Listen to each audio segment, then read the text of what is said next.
Well, what is vocal technique? Vocal technique is an extension of what we already do naturally as humans, which is speak.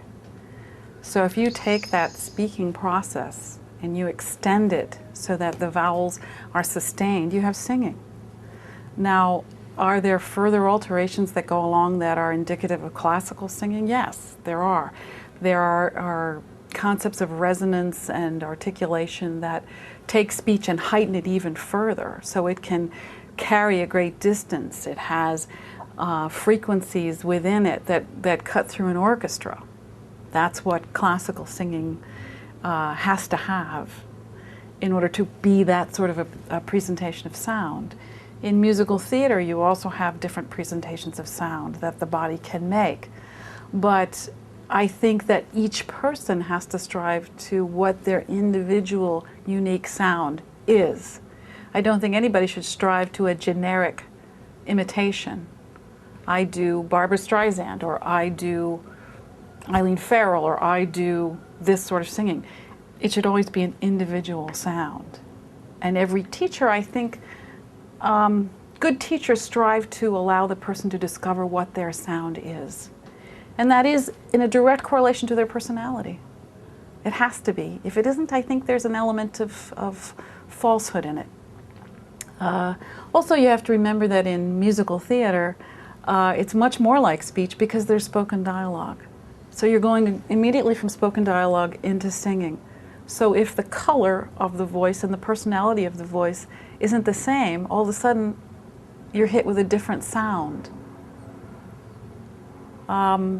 You know, when a mother sings a lullaby to a baby, the more it sounds like her own speaking voice, the more comfort it offers the child, because that is the mother. You provide a specific amount of training, technical training, to the instrument to allow it to develop to the point where it does have those attributes, but never negating the natural sound of the instrument. You can't make no matter how much you train a trumpet player to try and sound like a trombone, he never will.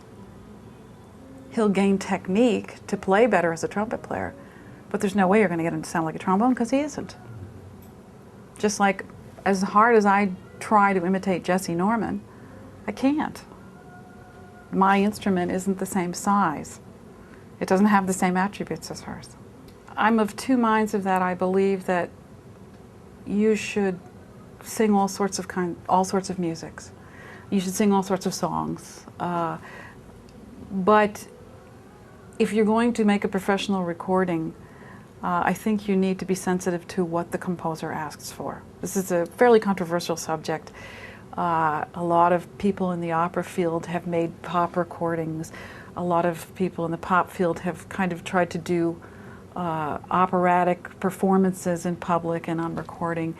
And I think they do the composer and the music a disservice, because it was intended to sound a specific way. And if you're not trained in that way, you're not really doing exactly what the composer and the librettist had asked you to.